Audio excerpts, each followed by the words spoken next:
시장이 집착을 합니다. 한국의 강의를 더 늘리고 싶다. 그러니까 미국이 한국을 더 잘 지켜줬으면 한다. 트럼프 협상이라든가 국제정치 발표를 보면 자신이 약하거나 불리한 부분은 절대로 자신의 입으로 말하지 않습니다. 거꾸로 이야기하면 주한미군 갑축 가능성에 대해서 말하지 않는다. 이재명 대통령이 국방비 증액을 하겠다고 선언을 했습니다. 2배로 뻥튀기 한다 이렇게 생각하시면 돼요.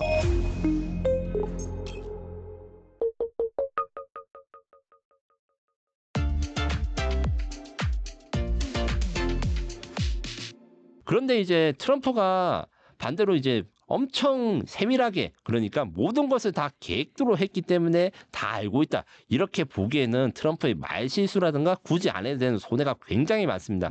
자신이 뭔가 뭐 협정 사실이라든가 이해관계, 사실관계 까먹은 것 때문에 뭐 후속 협상이 이익이 되지 못하거나 아니면 자기가 뭐 100을 먹을 수 있는 걸 막 50을 먹을 수 있는 사례들이 많거든요.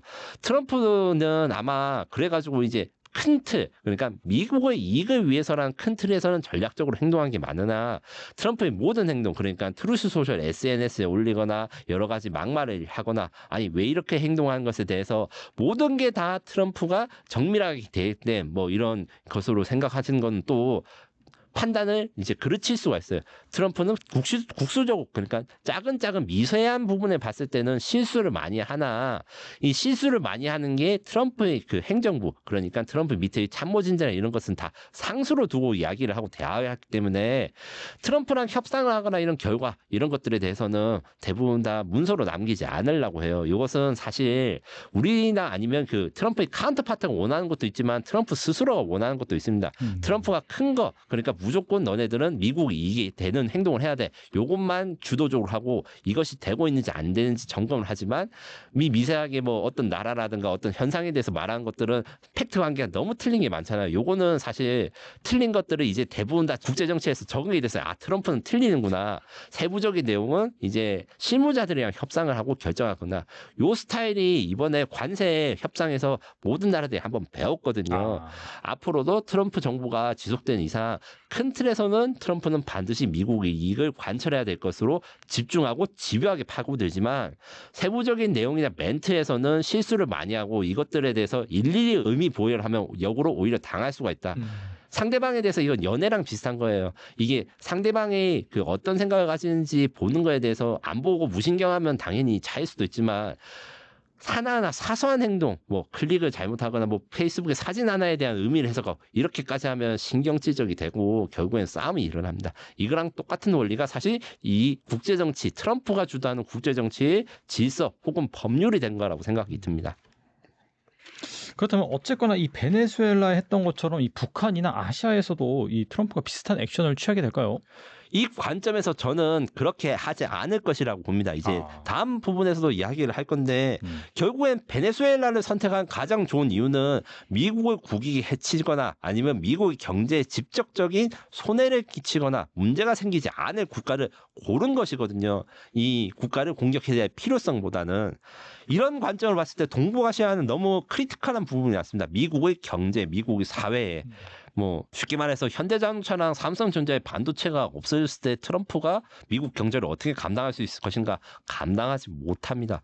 이런 부분에 대해서 생각할 때 중국조차도 그러니까 중국과의 대결을 하지 않겠다는 게 아니라 중국과 대결을 하면서도 적어도 트럼프의 전략가나 행정가들은 중국에서 나온 제품들이 싸면 쌀수록 이 미국이 이걸 수입해서 물가가 적다. 요게 대해서 트럼프는 솔직히 가끔 이런 생각을 가지고 있는가 의문이 들 때도 있어요. 하지만 미국의 실무진들, 전략을 움직이는 사람들은 그걸 감안해서 트럼프한테 조언을 하고 트럼프는 가끔 이런 걸 듣지 않을 때도 있지만 듣는 것도 상당히 많다. 근데 왜 안 듣고 마음대로 하는 것처럼 보이냐? 국제뉴스에서 트럼프가 이상한 행동이나 돌출 행동을 할 때만 뉴스가 되고 사실 우리가 관심을 가집니다. 맞아요. 트럼프가 정상적인 결정을 하는 거는 뭐 그런갑다 하고 넘어가잖아요. 이게 착시 현상이 있는 거예요. 그래서 선생님들이 악동이 갑자기 착한 일을 하면 그게 딱 눈에 띄는데 착하고 평소에 모범적인 애가 계속 모범적인 하면 얘가 착한지 잘 모르는 거랑 비슷한 원리입니다. 그래서 동북아시아에서 그 트럼프랑 북한 관계는 남미나 베네수엘라 이런 거랑 굉장히 다를 것이고 좀 저는 섬세하게 하는 부분이 있다고 봐요. 그래서 트럼프 행정부가 때리기 그러니까 특정 국가들이 자기랑 의견이 다르니까 막 무시를 하거나 외교적인 결례를 하거나 이런 것들은 없어지진 않을 것이나 이 기본적으로 트럼프의 국가 이익을 해치지 않는 선에서 하는 장난 이렇게 이해하는 게 옳다. 여기서 오버리액팅을 해가지고 트럼프가 뭔가 세계 질서를 모든 것을 다 바꾸려고 한다. 이렇게 말하는 것도 조금 더 좀 무리한 주장이라고 저는 생각이 듭니다. 이번에는 이 한미 정상회담 관련해서 좀 질문을 들어보도록 하겠습니다. 자, 녹화 당일 워싱턴에서 개최된 이재명 한국 대통령과 도널드 트럼프 대통령 간의 첫 번째 정상회의가 열렸는데 참 그 전에 뭐 갑자기 뭐 트럼프 쪽에서 X에다가 뭐 이런저런 얘기도 올리고 말도 많고 아무튼 그런 정상회담이었는데 여기에서 이제 주요 군사적 이슈 무엇이 있었나요?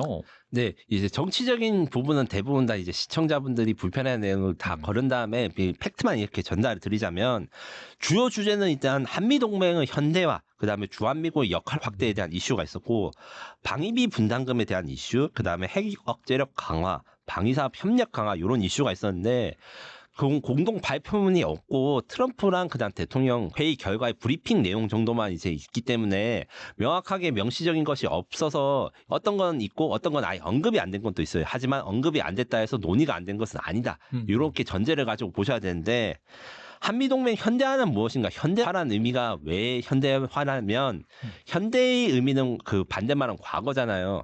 그래서 한미동맹은 이제 미국 입장에서는 전략적 유연성, 쉽게 말해서 주한미군을 어떻게 쓰냐, 자유롭게 쓰고 싶다 이런 얘기가 있고 원래 한미동맹, 주한미군은 대한민국 방어를 위해서 한미 상호 방위 조약에 있는 것이기 때문에 우리 입장에서는 이제 정치적 성향과 별개로 대부분 한국을 지키는데 집중해 줬으면 좋겠다 이런 수요가 있습니다. 이게 현재 그러니까 과거의 동맹 상황이고 이것을 각자 한국과 미국이 각자 바꾸고 싶어 하는데 방향성이 다르니까 일단 바꾸자는데 동의를 하자 이런 의미를 했기 때문에 과거와 이제 대비되는 현대화라는 표현을 한미 양국 정상들이 많이 이야기를 하거든요. 그래서 한국에서 병력을 자유롭게 재배치하고 싶은 미국 욕구가 있고 이재명 대통령이나 지금 현재 입장에서도 그냥 기술적으로 이제 한국의 방위를 더 늘리고 싶다. 그러니까 미국이 한국을 더 잘 지켜줬으면 한다. 지금보다 더. 이런 것에 포커스를 맞추고 있어서 현대화라는 단어를 쓴다. 이렇게 하는데 1953년 상호방위조약이 지정됐을 때 제3조가 한미 동맹이 태평양 지역 내 무력 공격에 대해서 이제 같이 방어를 한다. 요것을 해석을 원래는 이제 태평양 지역에서 미군이 공격받았을 때 한국군이 도와준다는데 요것을 이제 그 쉽게 말해서 양안 관계 그러니까 중국 견제를 같이 하자 이런 것을 해석을 해야 된다는 미국 쪽 의견들이 좀 있어서 이걸 어떻게 조정해야 될 것인가 이런 이슈가 있었는데 이게 대해서는 이제 명확하게 이야기를 하지 않았습니다. 그리고 방위비 분담금을 대폭 증액해서 미국한테 가는 돈을 늘려야 된다 이런 게 있었는데 과거 1기 트럼프 때 지금 이제 50억에서 100억 달러 정도의 연간 이제 비용을 지불해야 된다고 트럼프가 이야기를 했다가 우리가 협상을 잘해서 이제 지금 현재 연간 1조 4천억을 납부합니다. 그때 당시 협상을 1기 트럼프 때 협상한 걸 감안하면 트럼프가 한국에 추가적인 군사적인 그 뭐 방위비를 더 내라 그리고 미국 무기를 더 사라 이런 압박을 했을 가능성이 있으나 여기에 대해서 명시적으로 결과가 나온 건 없고 다만 이재명 대통령이 이제 대한민국 방위비 GDP 대비 5%로 인상하겠다. 요거는 이제 확인을 했습니다. 그리고 핵 억제력 강화나 전략자산 배치 같은 것도 나중에 이야기하자 했어요. 이것은 다음번에 이야기하겠지만 결국 트럼프는 여기에 대해서 빅딜을 하지 않고 이제 실무자들한테 좀 맡긴 부분이 있다. 그리고 방위사업 협력 강화에서 트럼프 행정부랑 이재명 정부가 이거는 좀 이해관계가 맞아서 된 게 이제 이재명 행정부 그러니까 현 정부는 당연하겠지만 미국의 방위사업을 진출하고 싶어요. 이거는 정부 정책 상황이냐 뭐 성향에 관계없이 예전부터 쭉 추진해왔던 사업입니다. 그 정권에 관계없이. 네, 그리고 미국 입장에서는 이제 그 한국의 방위산업이나 조선업을 활용한 뭐 마스가라고 하죠. 이런 그렇죠. 것들에 대해서 네. 이해관계가 일치해서 요괴 부분에서는 좀 진전된 이야기를 정상 간에 했다. 같이 합시다. 이렇게 됐습니다. 그렇다면은 이 앞서 말씀해 주신 것처럼 이 결과에 대한 구체적인 내용이 알려지지 않은 부분이 있어요. 근데 이제 트럼프 미국 행정부의 국방비 증액 요구나 방위비 분담금 인상에 대한 이슈는 좀 어떻게 진행될까요? 네, 먼저 국방비 증액 이슈에 대해서는 지금 현재 이재명 대통령이 국방비 증액을 하겠다고 선언을 했습니다. 원래 GDP 대비 5% 요구했는데 한국이 한 2.8에서 3% 정도 내라서 이제 5%를 달성하려면 연간 100조 원이 필요합니다. 지금 50조 원이 좀 넘고 60조 원 미만 정도인데 거기서 이제 2배로 뻥튀기 한다 이렇게 생각하시면 돼요. 그런데 요거를 한국한테만 한 게 아니라 유럽 국가들한테도 다 요구를 해서 유럽은 어떻게 대응하고 있는지 봤는데 뭐 전차나 이제 차량들이 지나갈 다리를 건설하는 비용도 국방비다. 비행기가 이륙할 수 있는 공항을 건설하는 것도 국방비다. 이렇게 돼 있고 그 일부 전문가들의 주장 중에서 제가 괜찮게 생각하는 거는 지금 제가 나중에 아마 이제 달란트 투자에서 다룰 수가 있을지 모르겠지만 국방이 이제 AI, 드론 이런 신기술이나 반도체 기술도 국방이 굉장히 중요해지고 있거든요. 뭐 양자 기술이라든가 인공지능 기술 이런 것들을 국방에 적용하라는 연구가 많은데 이것도 돈이 많이 들어가는데 요게 대한 연구 투자도 국방비 요게 들어가야 되지 않나. 실제로 지금 우리 국방비에는 군용 양자 암호, 군용 인공지능 개발 이런 것도 투자를 하고 있거든요. 이런 것들은 첨단 산업과 국방이 연계되는데 R&D 투자도 국방비를 치고 일하면 100조 원에 대해서 달성이 가능하고 요게 좀 배워야 된다고 생각하고 방위비 분담금은 현재 방위비 분담 특별협정 SMA로 관료되는데 이 방위비 분담금이 연간 뭐 1조 원 정도를 우리나라가 미국한테 지불하는데 이 지불하는 걸로 미국이 사용처가 정해져 있어요. 대부분 이제 기지 사용료 그다음에 미군 기지에서 고용된 한국인들 월급을 주고 아니면 미국인들 그 미국군이 한국에 들어오거나 이런 운송 비용 같은 거 이런 거 이야기를 하는데 예전부터 전략 자산 그러니까 뭐 폭격기라든가 뭐 미사일 이런 것들을 잠수함들이 한국에 올 때 그 비용을 한국이 부담해야 된다. 이런 요구들이 트럼프뿐만 아니라 좀 미국의 우파 쪽에서 많이 지속되기 때문에 이런 걸 포함할 것인가 말 것인가는 아마 치열하게 지금 협상이 됐는데 그 이번에 공동 성명이라든가 아니면 트럼프의 입에서 나오지 않았을 것 같아요. 트럼프 협상의 기술을 봐야 된다고 해가지고 저도 보다가 말았는데 아마 협상이 진행되는 와중에 그러니까 자기가 유리해지기 전에는 공표를 좀 안 하려는 스타일이 있거든요. 그런 게 있을 거고 다만 그건 있습니다. 1기 트럼프 때 트럼프가 항상 한미연합훈련이 돈이 많이 든다 이런 식으로 트위터에서 그때 당시엔 트위터죠. 에서 많이 이야기를 했는데 이런 비슷한 것들이 지금도 생길 것 같아서 얼마 전에 2025 8월 을지 프리덤 실드 훈련을 했는데 이때 2만 1,000명 이상의 병력이 참가하고 트럼프 입장에서 이게 비용이라 생각해서 좀 마음에 안 들었을 수도 있어요. 그리고 북한이 강력하게 을지 프리덤 훈련에서 반대를 했는데 트럼프는 뭐 북한이 좋아서가 아니고 그냥 자신들의 돈을 아끼고 경제성이 있다는 걸로 해가지고 요거를 뭐 훈련이 너무 돈이 비싸다. 한국이 그 훈련 비용을 내라. 훈련 비용을 안 낼 거면 훈련을 하지 말자. 뭐 이런 식의 협상을 한 가능성이 아직도 많습니다. 그리고 보니까 이 트럼프 대통령이 이게 기자가 질문한 것 같은데 주한미군 감축 가능성에 대해서 물어보니까 대답을 피했거든요. 전날 이재명 대통령 같은 경우에는 아무래도 한국에서 계속해서 그 이슈가 나오다 보니까 이 전략적 유연성에 대해서 어려운 부분을 적극 뭐 어필하겠다라고 이제 밝힌 바가 있는데 아무튼간에 이 감축 가능성에서 물어보니까 대답을 피한 그거에 대해 답변하지 않겠다라고 하는 트럼프 의도는 무엇일까요? 트럼프 협상이라든가 국제정치 발표를 보면 자신이 약하거나 불리한 부분은 절대로 자신의 입으로 말하지 않습니다.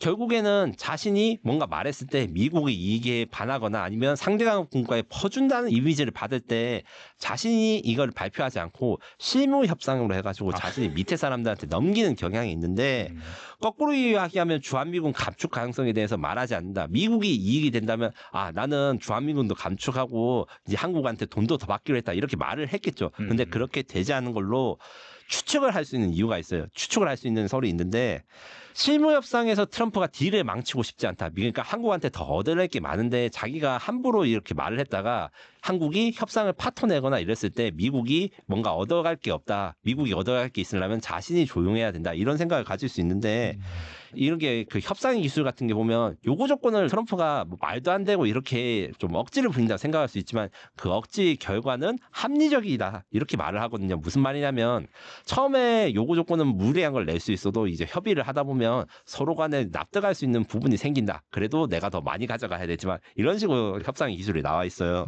그래서 제가 보기에는 이제 실무 협상에 이게 어느 정도 되긴 한데 트럼프가 그래서 감축을 하겠다. 돈을 더 받겠다. 이렇게 말하면 미국이 더 손해를 보는 이런 모종의 상황이 있을 것 같고 그 모종의 상황이란 뭐냐. 이것은 이제 공식적인 정보가 아닙니다. 저희 예측인데 한국 정부가 그래서 트럼프가 방위비 협상을 하거나 주한미군 감축하자는 요구를 받았을 때 그게 좋고 동의를 하는데 그 대신에 미국은 요런 거 저런 걸 해줘라. 요구 조건을 내건 게 트럼프 입장에서는 이게 받아들이기 좀 굉장히 어려운 가능성이 있습니다. 그렇기 때문에 결과가 안 나왔다. 그래서 말을 안 하겠다 이렇게 할 수 있죠. 무슨 말이냐면 한국이 뭐 한미 원자력 협정을 개정해가지고 뭐 우리 원자력 잠수함을 가지게 하거나 아니면 재처리를 가지게 하거나 그렇게 그걸 허가해주면 주한미군 축소를 용인해줄게 뭐 이렇게 협상을 했을 수도 있고 이런 식으로 했다 이런 다른 다양한 주제들이 있는데 이렇게 한국이 던졌을 때 그래 축소를 해가지고 너네들 그 허락해줄게 이렇게 하기에는 말리고 싶거나 아니면 이게 너무 위험한 게 트럼프 입장에서 많을 수 있거든요. 이거 외에도 다양하게 우리가 요구를 할 수 있는데 아마도 제 생각에서는 이제 미국과의 협상 과정에서 이런 식으로 한미 동맹에서 미국군이 줄어드는 만큼 그걸 보충할 만한 대가를 달라. 근데 그 대가가 작은 것이 아닐 가능성이 큽니다. 이렇게 그러면 이제 이러지도 저러지도 못할 때는 현상 유지가 제일 중요하거든요. 그래서 이제 언급하지 않겠다. 그래서 실무 협상이 완료되면 이런 딜이 만약에 성공이 되면 실무 협상이 완료되면 그래서 우리는 주한미군이 줄어들거나 아니면 분담금을 더 내는 대신에 한국을 뭘 받기로 했다. 이런 발표를 우리가 들을 수 있을 것 같습니다. 그리고 이 주한미군 부지의 소유권을 달라 뭐 이런 식으로 얘기를 했는데 이건 무슨 의도일까요? 이것도 좀 조사를 해보고 있는데 이 부분에 대해서는 저희 추측과 그다음에 예상이 많기 때문에 좀 걸러서 들으시라고 이제 시청자 여러분한테 말씀드리고 싶어요. 주한미군은 소유권을 해서 멘트를 보니까 우리가 평택의 큰 요새 뭐 평택 기지를 지칭한다 가지고 있는데 한국이 우리에게 그 땅의 소유권을 넘겨주는 건 어떻겠냐고 물어봤다라고 트럼프가 이야기를 했거든요. 트럼프가 그 평택 기지 건설에 많은 돈을 썼고 한국도 기여를 했는데 임대가 아니라 소유권 자체를 받는 가능성을 검토하고 싶다 이렇게 이야기를 했는데 여기서 임대가 아니라 이 표현에 저는 주목하고 있습니다. 이거는 저희 개인 의견입니다. 임대라는 건 뭐냐? 임대료를 낸다. 렌탈비를 낸다. 그러니까 미국이 거기 들어가 있어서 한국에 월세를 낸다. 뭐 이런 개념으로 트럼프가 이야기를 했는데 실제적으로 제가 조사해 보니까 그 소파 협정에 이런 것에 의해서 평택 기지에 대해서 우리가 사용료를 받지 않습니다. 맞아요. 네. 무상으로 주고 있기 때문에 임대료는 없거든요. 그럼 없는 임대료를 어떻게 깎거나 없애주냐 이런 문제가 있는데 이거를 저는 어떻게 생각하냐면 이 평택 기지가 있음으로써 미국한테 얻는 이익이 뭐지? 여기에 대해서 트럼프가 좀 생각했을 거라고 봐요. 무슨 말이냐면 군대가 있어봤자 우리가 직접적으로 어떤 이익이 있을까? 이 군대가 있는 땅에 대해서 소유라는 것은 뭐가 들어가 있냐? 내가 마음대로 바꿀 수 있다. 그러니까 전셋집에서 살고 있을 때 전셋집 인테리어 바꾸려면 집주인 허락을 맡아야 되잖아요. 근데 내 집이면 아무 때나 바꿀 수 있고 내 책임이 있는데 요 개념으로 생각한다고 가정을 할 경우에는 트럼프는 단순히 평택이나 미군 기지에 대해서 그냥 군사적인 기지만을 원하지 않을 것이다. 그 맥락에서 소유권이라는 개념이 나온다. 무슨 말이냐면 트럼프 입장에서는 미국 사람들이 명확하게 그러니까 뭐 TV 가끔 보거나 뭐 특정 뉴스만 보는 대부분은 평범한 미국 사람들한테 확 와닿을 수 있는 업적에 대해서 굉장히 집착을 합니다. 그린란드를 넘겨달라 이렇게 부려가지고 이제 싸웠을 때 지금도 그린란드 소유권 이야기는 들어갔죠. 근데 트럼프 입장에서는 그린란드가 달라. 근데 그냥 주는 게 아니라 그린란드를 개발을 할 것이다. 그래서 이런 것도 있고 이번 정상회담에서 제가 주목할 만한 멘트가 있었어요. 북한의 트럼프 월드를 만들고 싶다는 말에 트럼프가 굉장히 좋아했거든요. 맞아요. 이 결론적으로 해서 부동산이라는 거는 뭐 저보다 더 부동산 전문가들 많이 나오시지만 그 개발되지 않은 땅을 개발해서 추가 이익을 내는 것이 중요하고 평택 기지나 이런 거에서 지금 우리는 한미 주둔군 지휘협정 소파 같은 걸로 군사적 용도로 쓸 수 있으니까 여기서 미국 혹은 미국 사람들의 경제적 이익을 추가로 줄 수 있는 개발에 대해서도 이야기를 하고 싶다. 뭐 쉽게 말하면 트럼프 카지노를 평택에 만들고 싶다. 이런 이야기는 이건 100% 저희 상상입니다. 이런 것도 될 수 있지만 미국 시민들, 유권자들한테 평택 기지가 왜 필요한가? 이거는 미국 사람들한테 돈이 됩니다. 이 주장을 하고 싶기 때문에 존재하지 않는 임대라는 이야기를 한 것 같습니다.